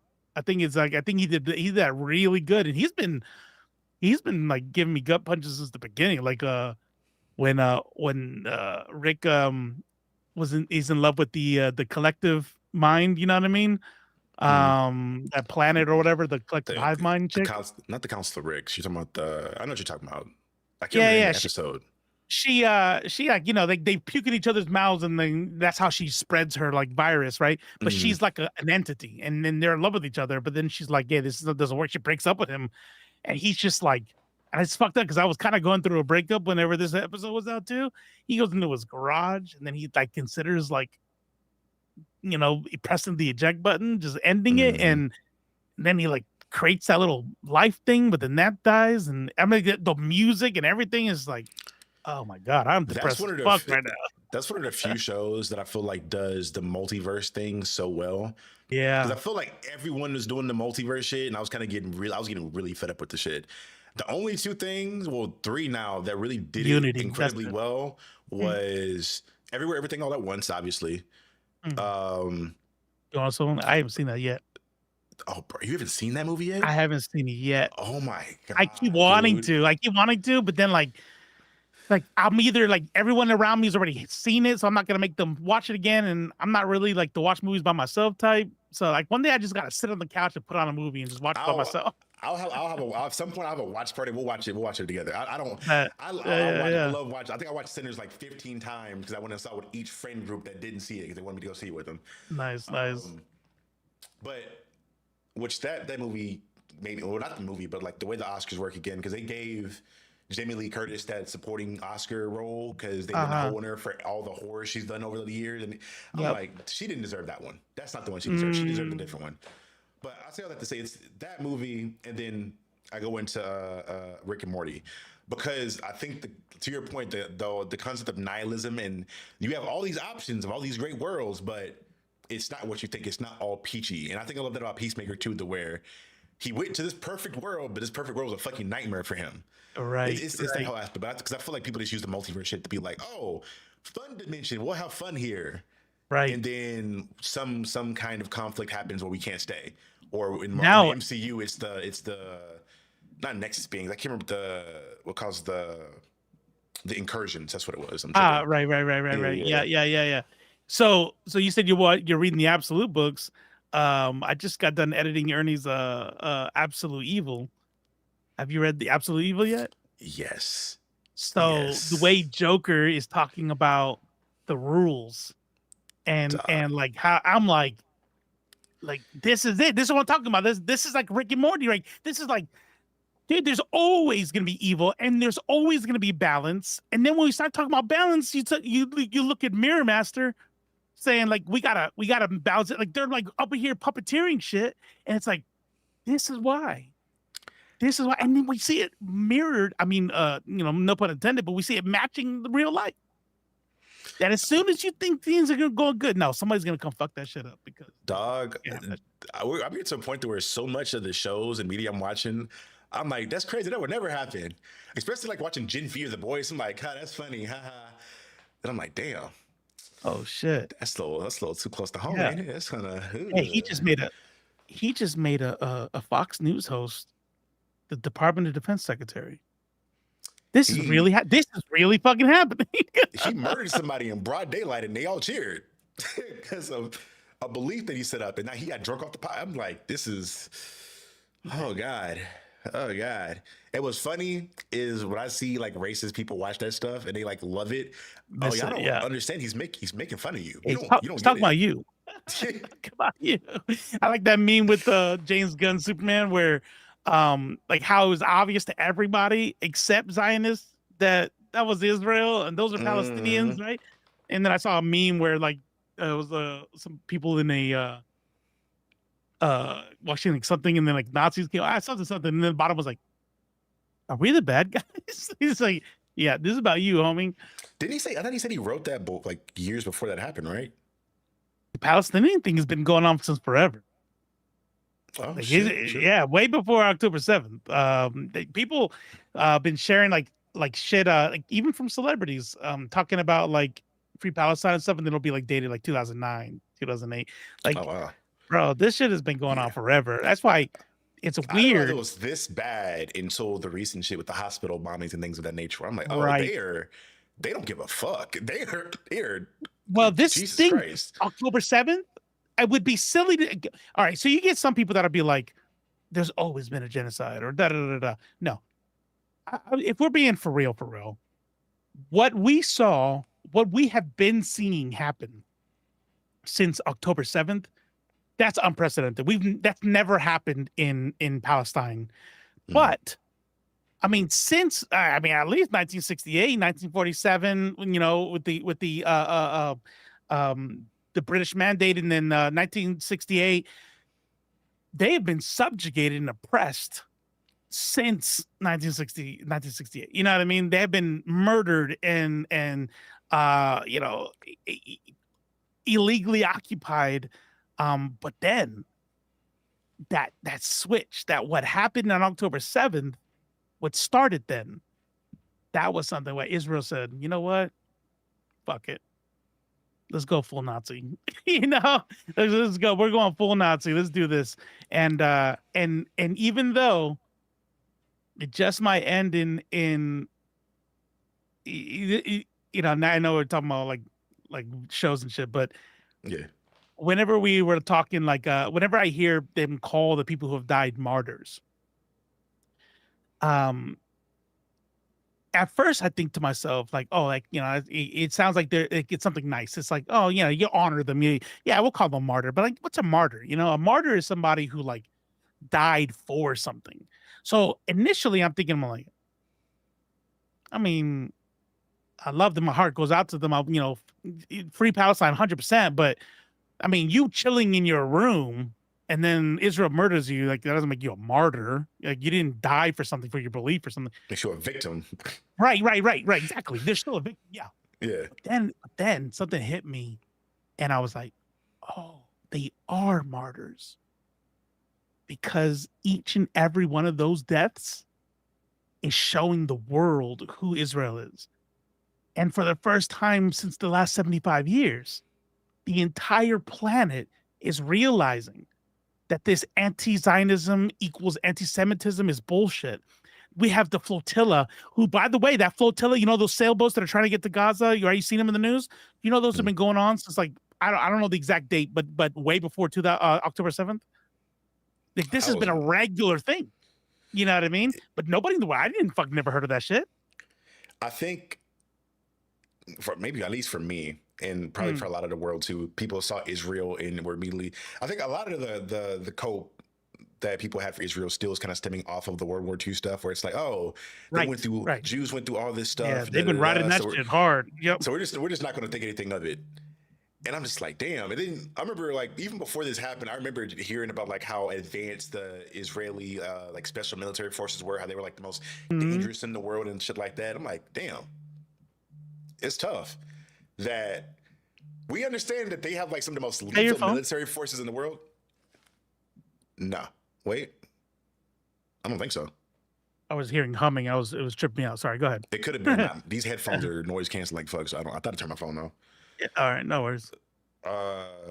Shout out to Ernie. Ernie's in the chat.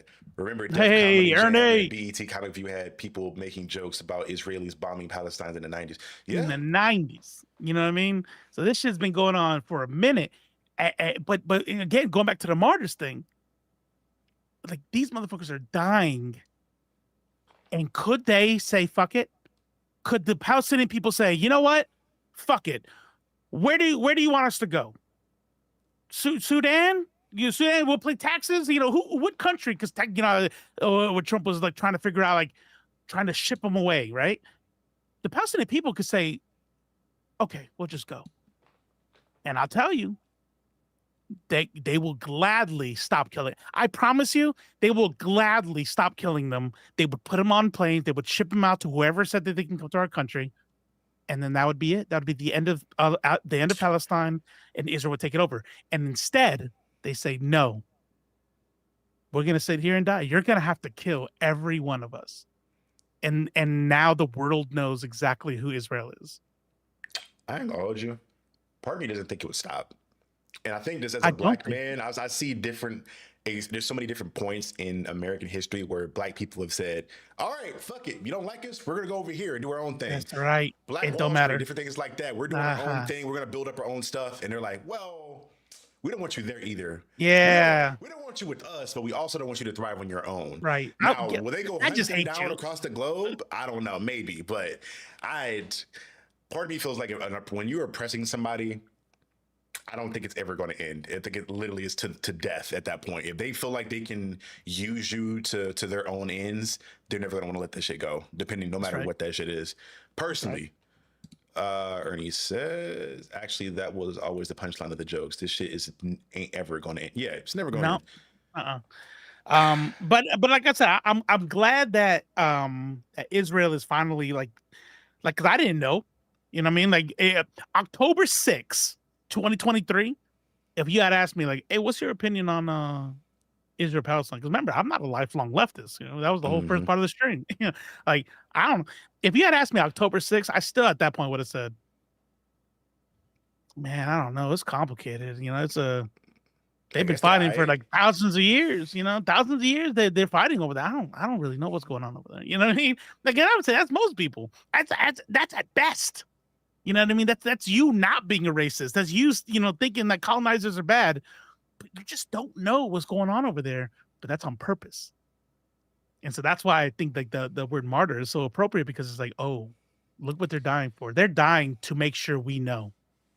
And even if they succeed and kill them all, we'll know. I always look at that. I look at the way that American propaganda like depicts third world, quote unquote, third world countries, and like how, like for the longest time, how people looked at Africa. I feel like before like the last 5 to 10 years, these people that didn't leave the country, if you asked them like what Africa looked like, they would immediately think the Azteca commercial. Not Azteca, that's for animals, right? What was it? The 10 cents a day shit. Is it Azteca? No, SPC. I don't. The ASPCA is definitely animals. I don't know what I know you're talking about, which is 10 cents a day. Yeah, they always have like one African child. Yeah, the age. Fucking flies. The one child with a fly walking on his eyeball, the whites of his eyeball. That's what people are like. Oh, that's what you imagine Africa is. You go to Nigeria, bro. Nigeria feels like Wakanda when you go over there. It's fucking it's ridiculous.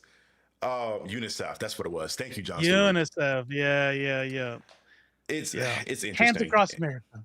I've always looked at the idea of. Matter of fact, what time is this? Bro, it's about almost 2 hours in. I don't want to hold you all night. You good? Yeah. We can wrap up. Yeah, last thing I'll say on that again. This stuff is history. There's nothing new under the sun. Things are cyclical, and especially when you're looking at whether it be in storytelling, in fiction, or in real life. You always want to be aware of what is going on, what has been going on, so things don't repeat themselves, because we know what it is.